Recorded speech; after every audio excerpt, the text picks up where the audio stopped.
ನಾವು basically white college ಇಂದ ಬಂದಿರೋದು. ನಾವು ಈಗ ಒಂದು ವಾಟರ್ ಕನ್ಸರ್ವೇಷನ್ ಮೇಲೆ ಒಂದು ಎಚ್ಚರಿಕೆ ಕೊಡಬೇಕಲ್ಲ ಇಲ್ಲಿಯವರಿಗೆ, ಹಾಗೆ ನಾವು ಅದಕ್ಕೋಸ್ಕರ ಮನೆ ಮನೆಗೆ ಹೋಗಿ ಎಚ್ಚರಿಕೆ ಕೊಡ್ತೇವೆ. ನೀರ್ ಸೇವ್ ಮಾಡ್ಪ್ಲೆ ನೀರ್ ತರಂದಿಲ್ಲ. ಹುಣಸೆ ಹಣ್ಣು ಅಂತ ನಂಗೆ ಹುಣಸೆ ಹಣ್ಣು ಅಂದ್ರೆ ತುಂಬಾ ಚಿಕ್ಕದಿಂದ ತುಂಬಾ ಇಷ್ಟ. ಹರಿಪ್ರಸಾದ್ ಫೇವ್ರೇಟ್ ಹುಣಸೆ ಹಣ್ಣು. ಒಳಗೆ ಒಂದು ಬೀಜ ಇರ್ತದೆ, ಅದು ಹುಣಸೆ ಬೀಜ ಅಂತ ಹೇಳ್ತಾರೆ ಅದಕ್ಕೆ.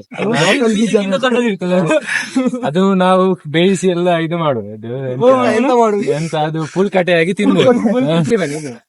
ಹುಣಸೆ ಹಣ್ಣಿನ ಬಗ್ಗೆ ನಿಮ್ಮ ಎರಡು ಅಭಿಪ್ರಾಯ ಇದು ನೋಡ್ಲಿಕ್ಕೆ ಇವನ ಸಾಮಾನ್ಯ ಇದು ಆಕ್ಚುಲಿ ಚೆನ್ನಾಗಿರೋಸ್ಕರ ಒಂದು ಒಳ್ಳೆ ಕಾರ್ಯ ಮಾಡ್ಲಿಕ್ಕೆ ಹೋಗುದು ವಾಟರ್ ಕನ್ಸರ್ವೇಷನ್.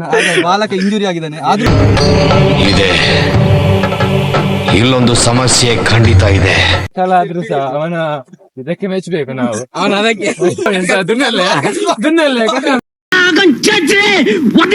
ನೋಡಿ ನಮ್ಮ ಕ್ಲಾಸಿನ ಬಟ್ಟ ಬಜ್ಜಿ ಇವರ ಮನೆಯಲ್ಲಿ ಇದು ಕ್ವಿಂಟಲ್ ಕಟ್ಲೆ ಆಗ್ತದೆ.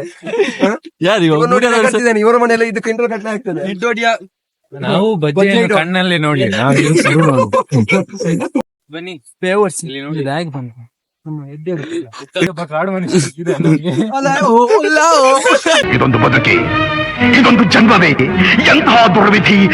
ಅಲ್ಲ ಅಂಚಿನ ಕಳೆ ನುಗ್ಗಿ ಬೇರೆ ನಿಂಚಿನ ನಾಯಿಲಿಂದ ಇಬ್ಬರು ಇಂಚಿನ ನಾಯಿಲಿಂದ ಒಂದು ಬಟ್ಟಣ ಈಗ ತೋಟ ಕೂಡ ಯೂಸ್ ಮಾಡ್ಬೇಕು. ಅದನ್ನ ನಲ್ಲಿದ ನೀರು ಬಂದು ಹೊಡಿತಾ ಮಾಡ್ಬಾರ್ದು ಅಂಚದೆ ಅಂತವರಿಗೆ ಅಂತ ಹೇಳಿಕ್ಕಿಲ್ಲ. ನನ್ನಂತವರಿಗೆ ನೀರು ಉಪಯೋಗ ಮಾಡೋದಕ್ಕೆ ರೈಟ್ಸ್ ಉಂಟು, ಇವನಂತ ಕಚರೆಗಳಿಗೆ ಇಲ್ಲ. ರೈಟ್ಸ್ ಅಲ್ಲ, ಈಗ ಬೋನಿ ಮಗ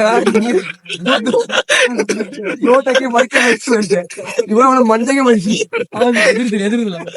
ನೋಡಿ, ಇದು ನಮ್ಮ ತುಳುನಾಡಿನ ಒಂದು ಸಂಸ್ಕೃತಿ. ಇದು ಹುಳಿ ವೇಷ, ಇದು ಹೆಣ್ಣು ಹೆಣ್ಮಗು. ಈ ಮಳೆ ನೀರು ಕೊಯ್ಲದ ಬಗ್ಗೆ ಜಾಗೃತಿ ಮೂಡಿಸಾರೆ ಬೈದ ನಮ್ಮ ಇಲ್ಲೆಲ್ಲ ಹೋದು ಇನಿ ಅವೇರ್ನೆಸ್ ಇಲ್ಲ ಸರ್. ಇನ್ನ ಎರಡು ಪಾತ್ರ ಕೊಡ್ತಾರೆ ಸರ್, ಪ್ಲೀಸ್ ಸರ್. ನಮ್ ಮನ್ಸು ನಮ್ಗೆ ಒಳ್ಳೇದ್ ಮಾಡಿದ್ರೆ ದೇವರು ಅಷ್ಟೇ ಸಾಕು. ಪಟ್ಟಣವರಲ್ಲಿ ಈಗ ಅವರ ಅನಿಸಿಕೆಯನ್ನು ಕೇಳಲು ಗೊತ್ತಿದ್ದೇವೆ. ಅನಿಸಿಕೆ ಅಷ್ಟೇ.